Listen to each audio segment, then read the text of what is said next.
Eh, Istri saya satu orang Cina, Jakarta ya. Orang Cina dari Cukok sana dari China bukan ya. Tapi sudah campuran. Anak saya 4, yang satu paling gede umurnya udah 21 tahun. Sekarang ada di Dubai, udah 3 tahun kerja di sana. Yang 3 anak saya masih sekolah. Saya tinggal di Petamburan. Dan saya pelayanan di gereja pusat ya, pusat kita Citra Family di Citra Hantu. Saya bersama dengan Pak David juga. Ya, ada beberapa juga orang-orang yang ada di sana ya, Pak Edi, singer kita tadi, Bu Lili, ya, beberapa dari teman kita. Ya, itu saja perkenalan saya. Hari ini gembala kita, Pak Yakub, tidak bisa ada bersama dengan kita karena pelayanan juga ya. Karena hari ini dijadwal di gereja cabang, ada di gereja Citra 6 MTP. Ya, jadi beliau menyampaikan firman Tuhan di sana dan saya ada di sini. Oke, tidak berlama-lama langsung saja bahwa tema untuk bulan ini adalah penebusan Kristus. Masih berkaitan dengan yang namanya penebusan Kristus. Penebusan Kristus ya. Jadi kita mulai dengan slide yang pertama. Ya, saya akan mulai dengan ini. Bapak Ibu, kita harus ingat bahwa Tuhan menciptakan kita pertama-tama adalah dimulai dengan diciptakannya Adam dan Hawa. Adam dan Hawa berada di Taman Eden. Dia bersama dengan Bapa di surga berkomunikasi tanpa ada halangan, tanpa ada hambatan, tanpa ada jarak satu dengan yang lainnya. Mereka sangat dekat dan akrab. Namun ada satu pohon yang dilarang oleh Tuhan, tidak boleh kau sentuh, apalagi kau makan. Ternyata mereka memakan buah yang dilarang Tuhan. Akibatnya apa? Akibatnya mereka menjadi iri, malu. Mereka tahu telanjang dan mereka waktu Tuhan datang begitu dengan langkahnya, mereka langsung sembunyi dan kemudian mereka melarikan diri. Ya. Lalu Tuhan berkata, oleh karena engkau maka tanah ini terkutuk, bumi ini terkutuk semuanya ya. Jadi kita kembali mengingat bahwa kita semuanya ini adalah buah daripada apa yang dilakukan oleh nenek moyang kita. Adam dan Hawa jatuh dalam dosa, maka kita juga sebagai keturunannya mendapatkan dampak yang sama. Itu sebabnya laki-laki harus bekerja keras ya. Ibu-ibu juga melahirkan dengan susah payah begitu ya. Itu memang sudah kodrat yang dari sananya. Dan itu terjadi sepanjang bumi ini ada, sepanjang manusia ini ada, dan itu tetap ada. Nah, selanjutnya, kemudian apa yang terjadi dengan banyaknya manusia di bumi ini? Ini di bawah ini kita gambarkan sebagai manusia yang ada di bumi ini. Mereka semuanya ada di bawah penguasa. Yang pertama ada yang namanya, ya pastinya Tuhan Yesus adalah penguasa tunggal. Tapi kita harus ingat bahwa Lucifer adalah malaikat, salah satu malaikat yang ada di surga. Dia adalah malaikat penyembah yang luar biasa. Semua instrumen ada di dalam tubuhnya. Begitu dia rentangkan sayapnya, instrumen yang sangat merdu, yang sangat harmonis itu begitu mengelantun dengan sangat indahnya. Dan itu sungguh luar biasa. Tapi di situ ada satu kesalahan yang dilakukan oleh Lucifer ini, maka dia dilemparkan ke bumi menjadi penguasa di bumi. Adalah tatkala dia merasa waktu dia menyembah Tuhan, waktu dia menyembah Bapa, dia pengen juga disembah, dia pengen juga dipuji. Makanya Tuhan tidak senang dengan orang-orang yang merasa dirinya pengen dipuji, pengen disembah. Kalau kita ingin disenangi oleh Bapa kita surga, maka kita harus semakin merendahkan diri di hadapan Tuhan. Nah, Lucifer akhirnya karena kesombongan yang demikian pengen disembah seperti Bapa disembah, maka si Lucifer ini dilemparkan ke bumi. Waktu dia ada di bumi, maka otomatis bumi ini segala apa yang ada di dalamnya dalam kekuasaan si iblis ini. Makanya waktu Tuhan Yesus 40 hari berpuasa, si iblis berpuasa, dia berkata, kalau engkau jatuhkan dirimu, bukan karena begini-begini, lalu dia bawa lagi, kalau engkau gini-gini, lalu dia juga bawa lagi ke hubungan yang tinggi, lihatlah di depanmu ini, semua ini akan aku berikan kepadamu. Artinya dia punya kuasa. Dia punya kuasa. Bahwa si Lucifer ini dia punya kuasa untuk memberikan. kepada Tuhan Yesus, aku berikan semuanya ini kepadamu. Tapi dia berkata, jangan engkau mencobai Tuhan. Hanya Tuhan, Bapa yang di surga, dia saja yang patut disembah. Udah mulai dari situ dia langsung kabur. Ya. Jadi Lucifer diberikan kuasa kepada semua yang di bumi ini. Lucifer itu apa? Lucifer itu bukan daging seperti kita. Lucifer itu bukan jiwa seperti kita. Tidak hanya sampai situ, tapi Lucifer adalah roh. Nggak mungkin manusia bisa mengalahkan roh. Nggak mungkin, impossible. Tidak ada ceritanya yang namanya roh yang bisa menembus tembok ini dengan fisik daging ini melawan. Kalah. Kita babak belur, tidak akan menang. Ya. Nah itu sebabnya maka kita perlu untuk melawan kuasa iblis, kuasa roh itu, kuasa roh jahat itu, kita perlu roh yang lebih besar, kita perlu roh yang lebih tinggi, kita perlu roh yang lebih perkasa, yaitu roh Bapa di surga. Kalau kita mau mengalahkan kuasa kegelapan, maka kita harus mempunyai roh yang luar biasa. Kalau tidak punya roh, kita tetap dalam kuasanya. Makanya semua manusia yang di bumi ini, selain mereka yang menyembah kepada Yesus, yang percaya kepada Yesus, dan roh Yesus ada dalam dirinya, roh kudus itu, selain itu mereka takluk kepada kuasa kegelapan. Entah agama apapun itu, ya mereka akan takluk. Ya mungkin sesat iblis tetap sepertinya tanda kutip mereka melakukan kebaikan. Tapi sesungguhnya mereka semua takluk kepada kuasa kegelapan itu. Hanya orang-orang yang percaya kepada Yesus, hanya orang-orang yang sudah ditebus Yesus, yang menyerahkan dan percaya kepada Yesus, dialah yang memiliki roh kudus, roh yang bersih, roh yang suci, roh yang memimpin hidupnya, yang membebaskan dia dari kuasa kegelapan itu. Nah, Bapak Ibu yang kasih Tuhan, mari kita lihat Yesaya 14 ayat yang ke-12. Yesaya 14 ayat yang ke-12 ini berbicara tentang Lucifer yang dilempar dari surga kepada bumi ini, kepada dunia ini. Yesaya 14 ayat yang ke-12 berbunyi, mari baca bersama-sama. Wah, engkau sudah jatuh dari langit, hai bintang timur putra fajar. Engkau sudah dipecahkan dan jatuh ke bumi, hai yang mengalahkan bangsa-bangsa. Nah ini berbicara tentang Lucifer, Bapak Ibu yang kasih Tuhan. Ya, bahwa Lucifer itu telah dilemparkan ke bumi ini, ya, tapi dia menjadi penguasa. Sekali lagi, dia menjadi penguasa. Bukan hanya benda-benda, tetapi setiap manusia yang hidup itu dalam kuasanya. Kalau mereka belum di dalam Tuhan Yesus Kristus, ya. Oke, kita lanjut kepada slide selanjutnya. Nah, setelah orang percaya kepada Yesus, maka saya katakan tadi mereka menerima Roh Kudus. Karena Tuhan Yesus berkata, waktu ada di bumi, aku akan pergi kepada Bapa, tapi aku akan tidak hanya sampai di situ saja, aku akan memberikan Roh Kudusku supaya kamu tidak yatim piatu. Mari kita lihat Yohanes pasal 14 ayat 16 sampai 17.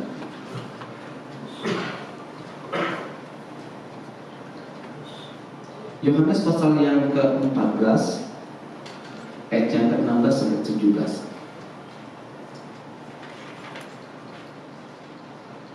Oke, di depan layar ada. Kita baca bersama-sama 1, 2, 3. Aku akan minta kepada Bapa dan Dia akan memberikan kepadamu seorang penolong yang lain supaya Ia menyertai kamu selama-lamanya, yaitu Roh kebenaran. Dunia tidak dapat menerima Dia, sebab dunia tidak melihat Dia dan tidak mengenal Dia. Tetapi kamu mengenal Dia, sebab Dia menyertai kamu dan diam di dalam kamu. Jadi Dia diam di dalam kamu. Siapa itu? Roh kebenaran, Roh Kudus itu. Dia akan tinggal dalam setiap Bapak Ibu kita semuanya. Itu lebih besar kuasanya, itu lebih besar otoritasnya daripada kuasa iblis si Lucifer tadi. Itu sebabnya kita nggak perlu takut dengan kuasa apapun di dunia ini. Harusnya anak Tuhan mempunyai keberanian untuk menundukkan, keberanian untuk mengalahkan kuasa iblis itu dengan otoritas kita, berkata di dalam nama Tuhan Yesus, mereka semuanya akan tunduk dan takut, akan pergi dan keluar dari setiap orang-orang yang merasukinya. Nah, Bapak Ibu yang kasih Tuhan, sekali lagi bahwa Roh Kudus itu di dalam diri kita. Roh Kudus itulah yang akan menuntun kita supaya kita semakin hidup sesuai dengan kehendak Tuhan. Tapi ingat, di dalam diri ini ada juga kemauan, keinginan daging. Itu juga menyeret kita untuk kita supaya tidak berbuat seperti yang Tuhan kehendaki. Jadi kita mau taat kepada diri kita. Jangan selalu salahkan setan terus ya. Dalam diri ini ada keinginan daging kita. Itu bukan keinginan daging setan. Salah. Kalau lu mau berzina, itu bukan setan yang mau, lu yang mau. Ya. Jadi jangan terus setan enggak. Ada keinginan daging kita untuk ingin melakukan sesuatu yang tidak dikenal Tuhan. Kita harus belajar tundukkan dengan keinginan daripada Kudus, ya. Nah, kita lanjut saja pada slide karena kita harus kejar, ya. Karena habis ini nanti ada acara lagi. Nah, saya mau gambarkan gini Bapak Ibu yang dikasihi Tuhan. Karena kita sudah dipenuhi dengan Roh Kudus, maka kita harus ingat kembali ternyata memang Bapa di surga sudah mendesain kita sedemikian rupa bahwa Aku akan menciptakan kamu segambar. Yuk kita lihat Kejadian 1 ayat 26 sampai 27.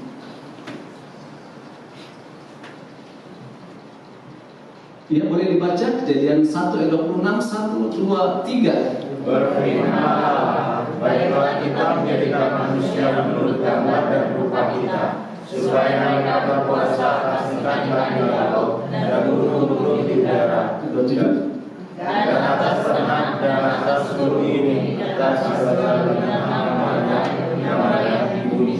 Maka Allah menciptakan manusia itu menurut gambarnya. Tuhan menciptakan manusia menurut gambarnya. Boleh kembali ke slide tadi ya, bahwa Tuhan menciptakan manusia menurut gambarnya. Boleh nggak saya mengatakan bahwa Tuhan itu menciptakan menjadi, kita ini diciptakan menjadi seperti cerminan daripada Tuhan. Bagaimana Tuhan itu, bagaimana Bapa di surga itu, demikianlah kita. Kita harusnya di bumi ini menunjukkan bagaimana karakter Tuhan. Tuhan yang penuh kasih, kita bisa menunjukkan diri kita, kita penuh kasih. Tuhan penuh maaf, kita juga menunjukkan kepada dunia ini, aku penuh maaf. Harusnya demikian.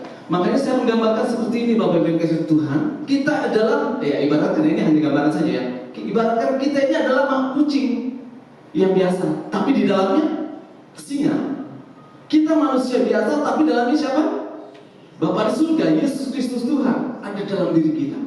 Nah, harusnya orang-orang yang melihat cermin ini, ya karena kita gambaran cerminan, ya itu samakan aja lah ya, kurang lebih identikan begitu ya.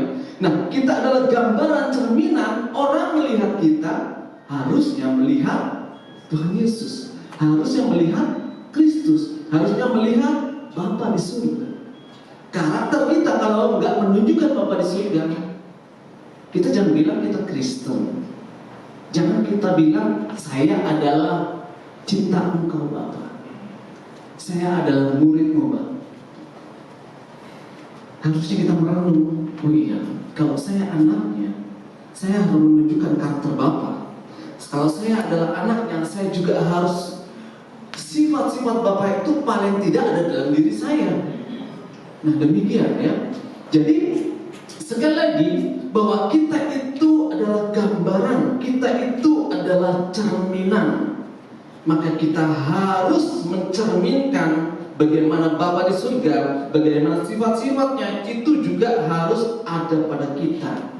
Bagaimana kasihnya, bagaimana belas kasihannya, bagaimana kebijaksanaannya, bagaimana setiap keputusan-keputusan yang diambil itu adalah sesuai dengan apa yang Bapa lakukan di dalam surga. Demikian kita bisa tunjukkan di tengah dunia ini.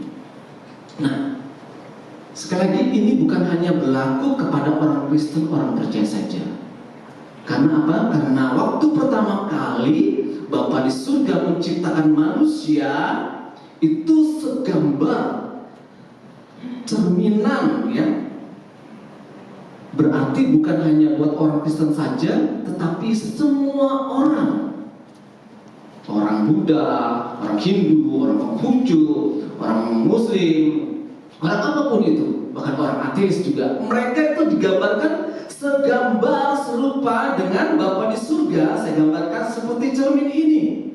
Tapi lihat, kalau cermin itu pecah.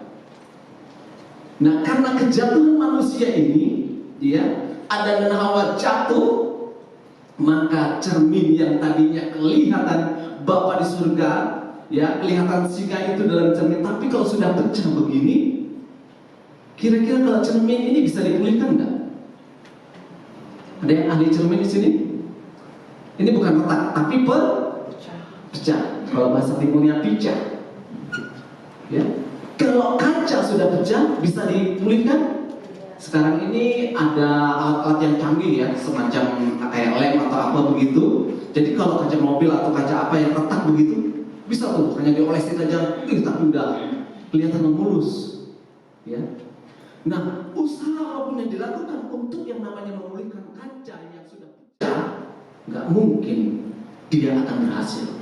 Apalagi sampai pecah perang. Kecil-kecil yang halus-halus nggak mungkin satu-satu lagi. Kalaupun semua utuh dikembalikan, tapi dia mempunyai kekuatan yang tidak seperti semula lagi. Dia akan lebih rapuh, dia akan lebih rentan untuk mudah hancur kembali. Itulah kita.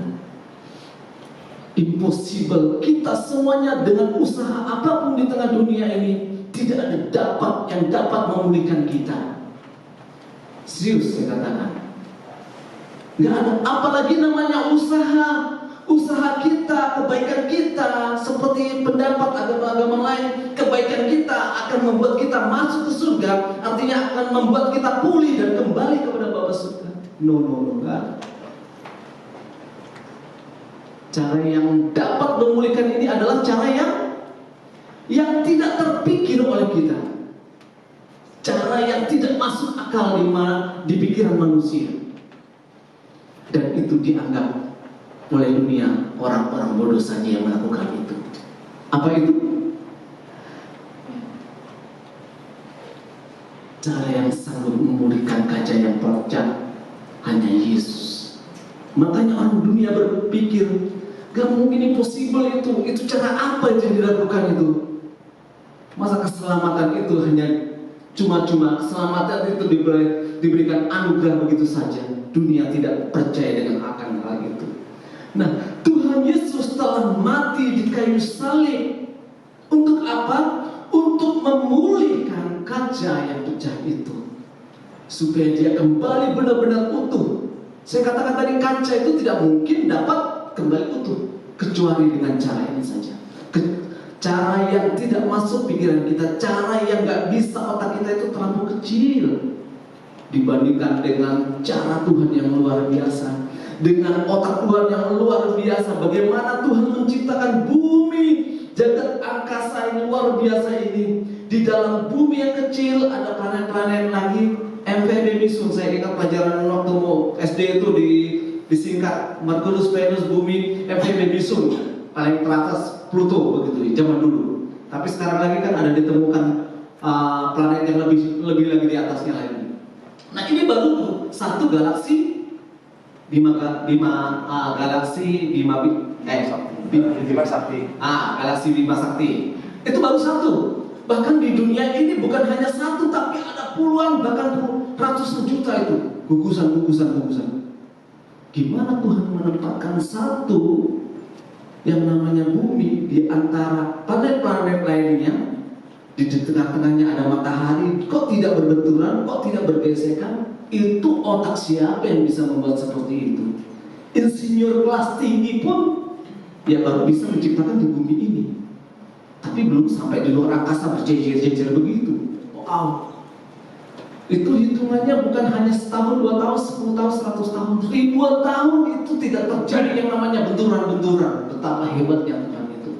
Otak kita terlalu kecil untuk memikirkan Tuhan begitu luar biasa melakukan cara-caranya. Kalau kita melihat, kita membaca Alkitab, maka kita akan terpukau, kita akan kaget. Tuhan melakukan segala cara dengan begitu banyak cara. Dalam soal menyembuhkan saja, apakah Tuhan selalu dengan mata orang itu? Tidak. Kepada orang buta dia melakukan dengan berbagai cara. Ada beberapa saya lihat di situ. Dengan orang yang lumpuh Tuhan melakukan dengan beberapa cara. Pokoknya banyak sekali cara. Artinya Tuhan itu tidak kekurangan cara untuk menolong kita. Asalkan kita tetap mau mengandalkan Dia, asalkan tetap kita mau menyembah Dia dan setia kepadanya, Tuhan akan selalu menolong kita. Kesusahan seberat apapun, persoalan segede apapun, buat Tuhan tidak mustahil. Tapi persoalannya apakah kita bisa setia kepada Dia? Persoalannya apakah kita bisa taat kepada Dia, menunggu timing Tuhan, menunggu waktu Tuhan yang paling tepat. Kita ini terlalu terburu-buru, pengennya sesuai dengan ketentuan kita, pengennya seperti deadline kita. Seperti di sini. Oh Tuhan, tahun depan ini saya harus begini Tuhan. Tuhan bulan ini saya harus begini Tuhan. Itu maunya kita. Ya. Tapi yuk kita belajar, kita ikut mau Tuhan, kita ikut timingnya Tuhan. Itu waktu yang sangat terbaik. Ya. 2 Korintus 5 ayat 17. Mari kita baca.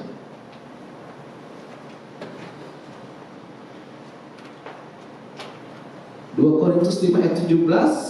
Dikatakan bersama-sama 1, 2, 3. Jadi siapa yang ada di dalam Kristus, ia adalah ciptaan baru, yang lama sudah berlalu, sesungguhnya yang baru sudah datang. Nah ini cerminan tadi, gambaran cermin yang tidak bisa dipulihkan itu sekarang di sini katakan. Jadi siapa yang ada di dalam Kristus, kita semua nih yang ada dalam Kristus, ia adalah ciptaan baru. Artinya kita sudah dipulihkan menjadi kaca yang baru nih. Ia adalah ciptaan yang baru, yang lama sudah berlalu, sesungguhnya yang baru sudah datang. Jadi sesuatu yang baru sudah datang dalam diri kita. Yang tadinya kita gak mungkin dipulihkan, tetapi dengan kematian Yesus Kristus di kayu salib, maka pemulihan itu terjadi dan kita dipulihkan dengan sempurna. Dan kalau boleh saya katakan, pemulihan itu boleh disebut sebagai lahir baru. Ya. Di mana seseorang tatkala dia dipulihkan, ada satu gairah dalam dirinya, dia pengen datang beribadah. Kalau seseorang itu mengalami lahir baru, itu tanda-tandanya rindu untuk setia datang kepada Tuhan, rindu untuk beribadah, rindu untuk baca Alkitab, rindu untuk berdoa. Ini tanda orang yang lahir baru. Ya. Kita gak peduli seberapa lama kita sudah ikut Tuhan, tapi pertanyaannya apakah kita sudah lahir baru? Ada orang dari nenek moyangnya sudah Kristen, begitu lahir, dia Kristen. Sampai 10 tahun, 20 tahun, 30 tahun, 40 tahun, 50 tahun 50 tahun dia sudah Kristen, tapi dia belum lahir baru. Kenapa? Karena dia belum menunjukkan ada tanda-tanda kecintaan kepada Tuhan, ada gairah untuk dia selalu kayaknya gue hari Minggu ini gue harus datang ke gereja. Setiap hari ada kerinduan, kayaknya gue belum baca Alkitab, kayaknya gue belum berdoa nih. Ada satu tuntutan dalam dirinya bahwa dia pengen dekat, pengen selalu berkomunikasi dengan Tuhan. Ini menunjukkan orang yang lahir baru. Tapi kalau orang yang fine aja, flat aja, ya datang ke gereja, kau datang dan pergi sesuka hatimu. Pertanyakan, apakah kita sudah mengalami yang namanya lahir baru itu? Apakah sudah ada rasa cinta yang bergelora dalam diri kita? Kalau itu belum ada sampai detik hari ini, pertanyakan, jangan-jangan kita belum lahir baru. Dan kalau kita sudah lahir baru, maka Roh Kudus itu akan lebih mengontrol kita, lebih akan mengingatkan kita akan hal-hal yang perlu kita lakukan. Ya. Mari lihat Kolose 1 ayat 13-14.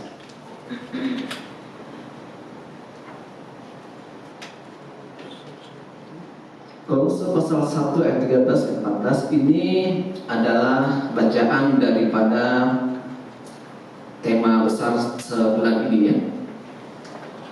1, 2, 3. Ia telah melepaskan kita dari kuasa kegelapan dan memindahkan kita ke dalam kerajaan yang kekasih. Di dalam diri kita memiliki penebusan kita, yaitu pengampunan dosa. Jadi kita dipindahkan dalam kerajaan anaknya yang kekasih, yaitu anaknya Tuhan Yesus Kristus. Kita bukan lagi orang-orang yang dikuasai oleh pasal 8, tapi kita akan memerintah bersama dengan Dia tatkala kita bersama dengan Dia nantinya. Nah, lanjut slide selanjutnya.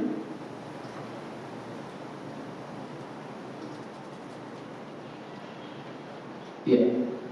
Nah, kita semuanya sekarang maka kita menjadi anak-anaknya. Yuk kita baca Yohanes 1 ayat 12 sampai 13.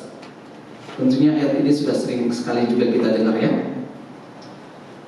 Baca bersama-sama 3, 2, 1. Tetapi semua orang yang menerimanya diberinya kuasa supaya menjadi yes, yaitu mereka yang percaya ya, orang-orang yang diperanakan bukan dari darah, bukan dari daging, bukan pula secara jasmani. Jadi kita semuanya Bapak Ibu yang kasih Tuhan, kita semuanya adalah anak-anak Tuhan. Amin. Amin. Amin. Kita layak menerima warisan Bapa kita di surga. Kita layak masuk dalam kerajaannya bersama-sama karena kita anaknya. Itu sebabnya sekali lagi penebusan Tuhan, penebusan Kristus itu luar biasa. Kita manusia yang rusak seperti kaca yang sudah pecah, tidak ada yang bisa memulihkan.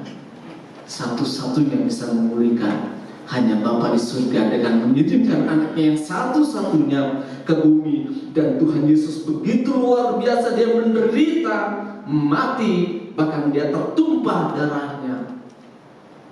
Kepalanya dimahkotai duri, tangannya ditusuk dengan paku, kakinya, lambungnya ditusuk dengan tombak, dan punggungnya penuh dengan cambukan-cambukan. Hanya karena apa? Karena cintanya kepada kita, karena kasihnya kepada kita. Kalau kita mengingat semuanya itu, apa balasan kita kepada Tuhan? Kita tidak dapat membalas segala kebaikan Tuhan. Bahkan Dia mengangkat kita menjadi anak-anaknya. Kalau kita diangkat oleh presiden kita menjadi salah satu kerabat, menjadi salah satu familinya, menjadi ponakannya, betapa bangganya kita. Terlebih lagi ini Tuhan Raja segala raja, betapa kita bangga. Satu kali kita akan bersama-sama dengan Dia memerintah. Kita akan melihat bagaimana luar biasanya Bapa di surga itu, dan kita menjadi orang-orang yang baik. Itu sebabnya apa balasan kita kepada Tuhan? Boleh slide, kembali kepada slide-nya. Apa balasan kita kepada Tuhan? Saya mau ingatkan, saya mau katakan bahwa pagi hari ini, siang hari ini, minggu ini, tidak ada yang lain yang Tuhan inginkan sebagai balasan.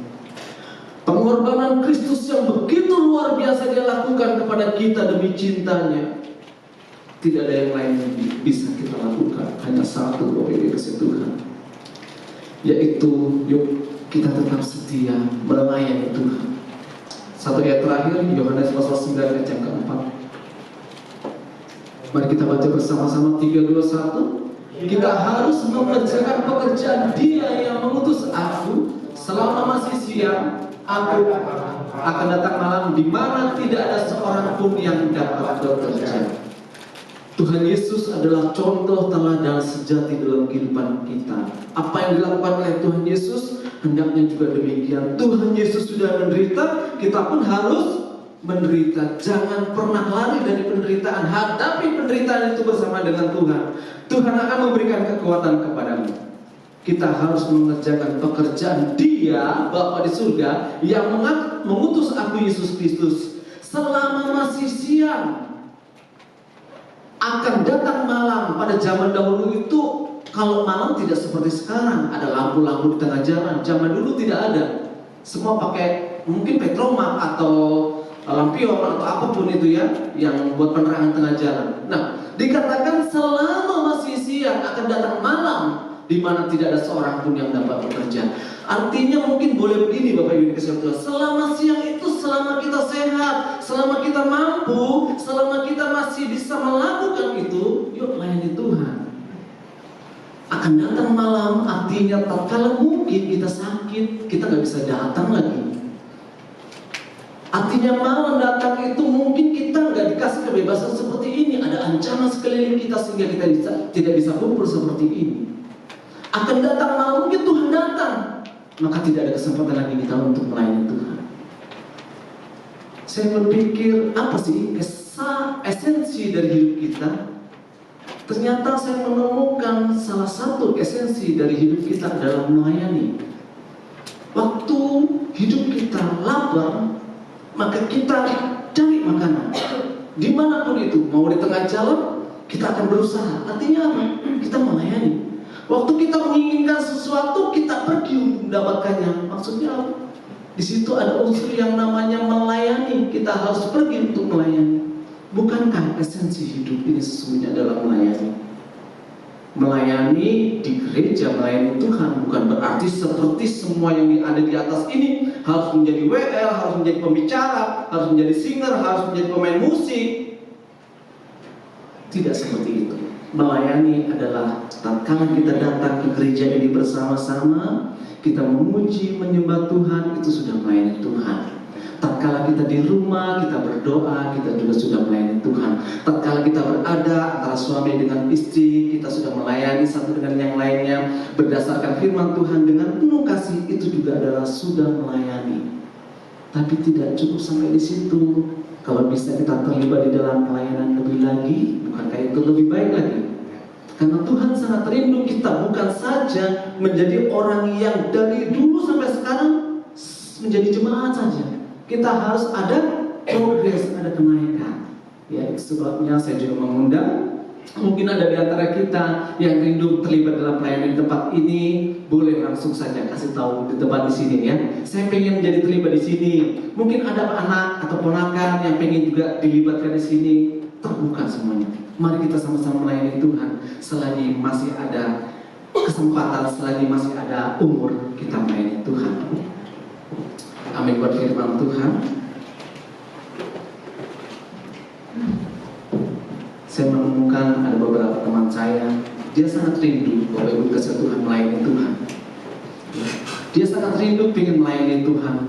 Dia berkata, oh saya pengen ini buat Tuhan, saya pengen melakukan ini. Tapi itu hanya berupa keinginan saja. Sampai akhirnya dia sakit. Begitu dia sakit, terbaring, dia nggak bisa sempat melakukan itu. Itu sebabnya selagi masih siang, Tuhan kasih kesempatan untuk kita bekerja, untuk membalas pengorbanan Kristus yang luar biasa. Mari kita setia melayani Tuhan. Setia artinya melayani bukan hanya melayani mimbar ini saja, tetapi dengan kita setia datang kepada Tuhan, memuji, menyembah, berdoa, mengandalkan Tuhan, itu juga adalah melayani Tuhan. Oh Tuhan, pakailah hidupku selagi aku masih kuat. Bila saatnya nanti ku tak berdaya lagi, hidup ini sudah jadi berkah. Oh Tuhan, pakailah hidupku. Oh Tuhan, pakailah hidupku selagi aku masih kuat.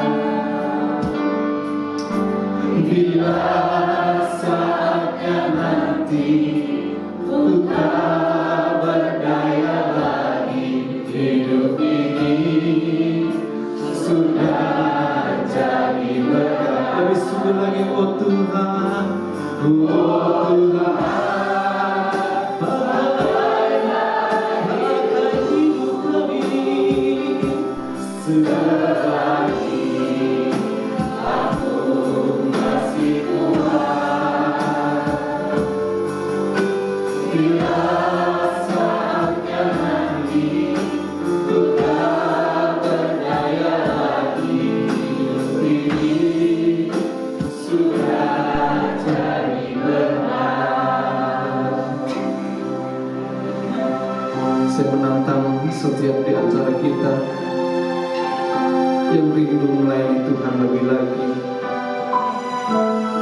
melayani dengan setia datang beribadah, setia bersekutu secara pribadi, setia melakukan yang lebih baik lagi, hal-hal yang lebih menyenangkan hati Bapa di surga.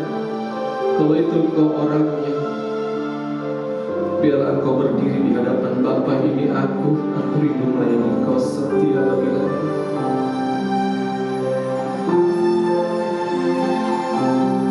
Kalau kita mengingat kasih Tuhan yang luar biasa, kita gak bisa balas segala kebaikannya.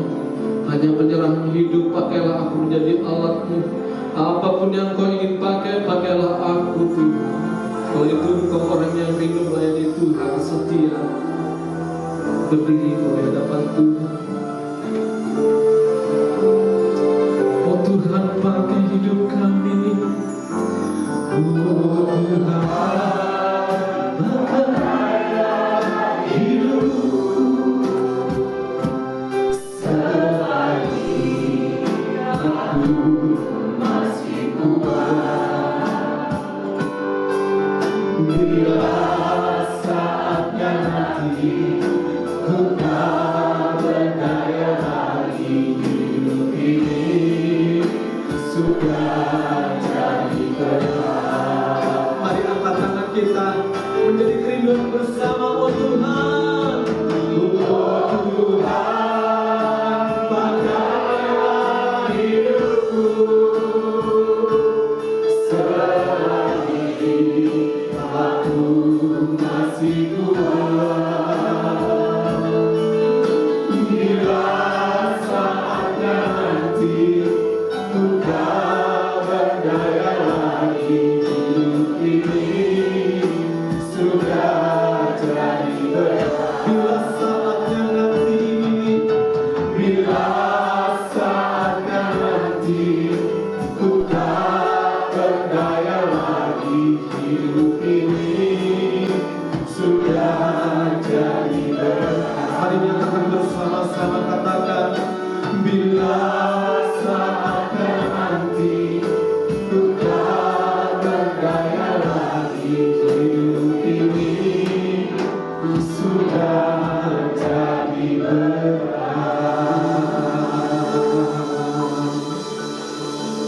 Hamba berdoa Tuhan, buat hati-hati yang mempunyai kerinduan yang besar melayani Engkau lebih lagi.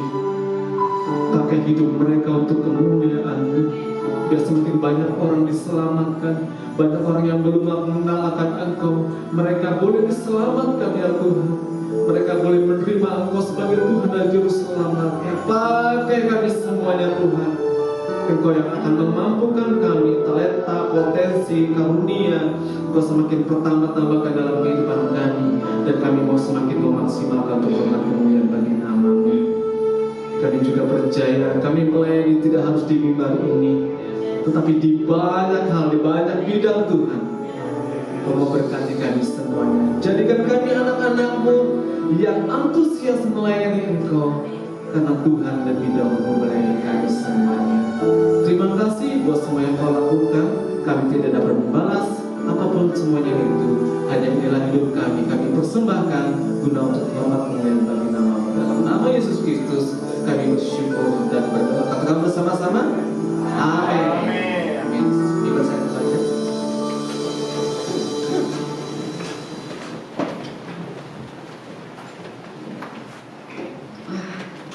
Sungguh firman Tuhan yang boleh tersampaikan pada kita pada saat siang hari ini. Kami segenap atas nama GBJ Transforma Sutra ingin mengucapkan terima kasih kepada Bapak Bernard Bendawani atas pelayanannya pada hari ini. Tuhan Yesus memberkati. Kami juga ingin menyapa kepada Bapak Ibu yang mungkin pertama sekali hadir di tempat ini. Apakah ada? Semuanya jemaat Tuhan yang setia, amin. Sudah menjadi tugas kita untuk boleh mengisi bangku-bangku yang kosong. Haleluya. Amin. Sebelum kita mengumpulkan persembahan, saya akan membaca satu ayat firman Tuhan. dari Ibrani 13 ayat 16. Dan janganlah kamu lupa berbuat baik dan memberi bantuan, sebab korban-korban yang demikianlah yang berkenan kepada Allah. Amin. Ayo kita tidak jemu-jemunya Tuhan mengingatkan untuk kita selalu berbuat baik, karena di dalam kehidupan kita ada orang-orang yang mungkin membutuhkan kita, sesama kita ya. Pada saat hari ini kita mau mengumpulkan sebagian dari berkat yang sudah Tuhan berikan untuk pembangunan atau untuk pekerjaan gereja Tuhan di tempat ini.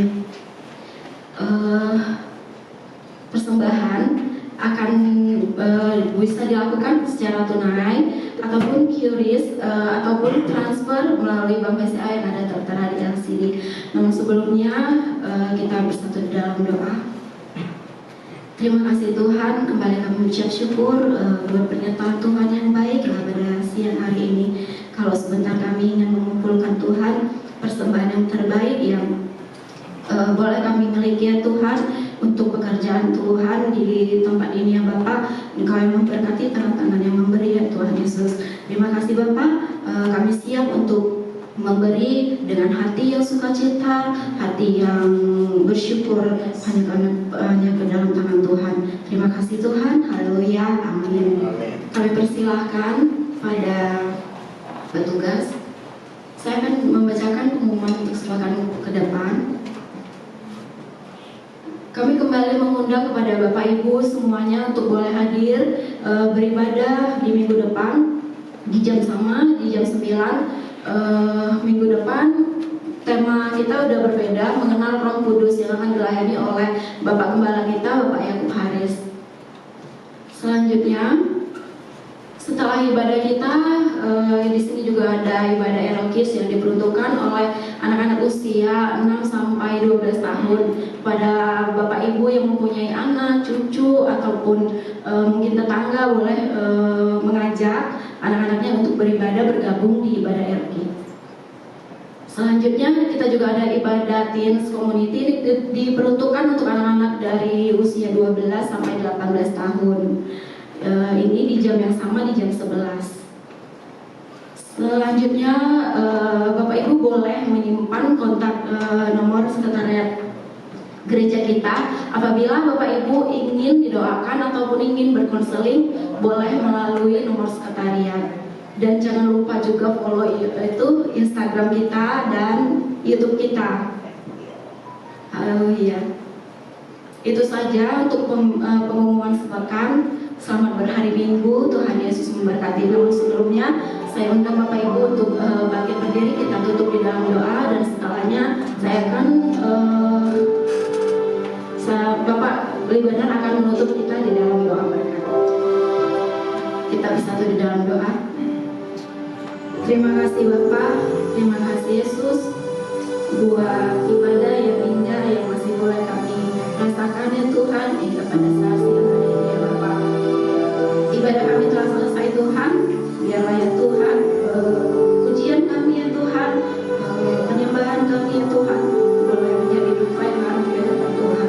Bahkan Tuhan firman yang boleh tersampaikan pada saat siang hari ini Tuhan boleh membawa kami untuk lebih baik lagi ya Tuhan Yesus. Bapak yang baik, kami juga berdoa Tuhan buat hamba-Mu yang telah merindukan firman-Mu ya Tuhan. Bapak Libanan ya Tuhan Yesus, kiranya Bapak Engkau pakai beliau Tuhan dimanapun Tuhan tugaskan di dalam setiap pelayanannya Bapak. Engkau pakai beliau lebih lagi ya Tuhan, Engkau berkati ya Tuhan di dalam setiap pelayanannya, bahkan seluruh keluarganya kami serahkan hanya ke dalam tangan Tuhan. Bapak yang baik, kami juga berdoa buat Bapak Gembala kami ya Tuhan yang sedang pelayanan di MTP ya Tuhan Yesus. Bapak, kami juga menyerahkan Bapak Gembala kami hanya ke dalam tangan Tuhan.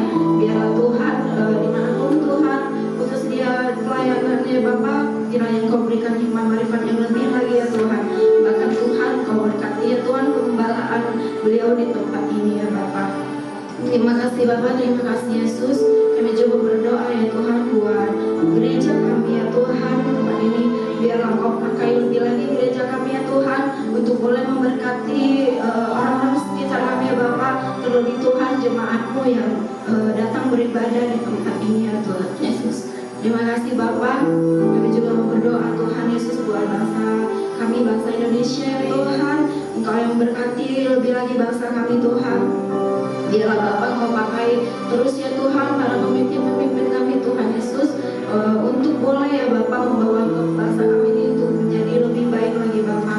Berkati ya Tuhan bangsa kami ini ya Tuhan, berikan roh sukacita dan roh yang takut akan Tuhan ya Bapak. Tuhan kami juga berdoa Tuhan buat lingkungan kami Suprana, Sutra dan Lavon dan sekitarnya Bapak. Engkau berkati ya Tuhan lingkungan kami ya Tuhan, Engkau jaga, Engkau lindungi kami ya Tuhan. Biarlah Tuhan kami boleh hidup dengan damai ya Tuhan, dengan damai sukacita yang daripada Tuhan ya Bapak. Engkau yang senantiasa ya Bapak memberkati, melindungi seluruh ya Tuhan umat-umat-Mu yang tinggal di tempat ini ya Bapak. Terima kasih ya Tuhan, terima kasih Yesus. Kami juga berdoa buat seluruh ibadah yang ada di tempat ini Tuhan. Kami mau serahkan hanya ke dalam tangan Tuhan. Terima kasih Bapak, kalau sebentar kami mau pulang ke rumah kami masing-masing Tuhan, antarkan kami Tuhan dengan penuh sukacita yang daripada Tuhan untuk bertemu dengan keluarga kami ya Bapak. Terima kasih Tuhan, terima kasih Yesus. Kami rindu untuk menerima doa berkat dari hamba-Mu. Mari Bapak Ibu yang kasih Tuhan, tengadahkan tangan kita di hadapan Bapa untuk mengabarkan daripada Bapa cinta kasih dari Tuhan Yesus Kristus, Bapa Roh Kudus menyertai dan memberkati kita sampai Maranatha Tuhan Yesus datang yang kedua kali. Kita diberkati bersama-sama, katakan terima kasih Yesusku.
Happy Sunday untuk kami semuanya. Selamat berteduh.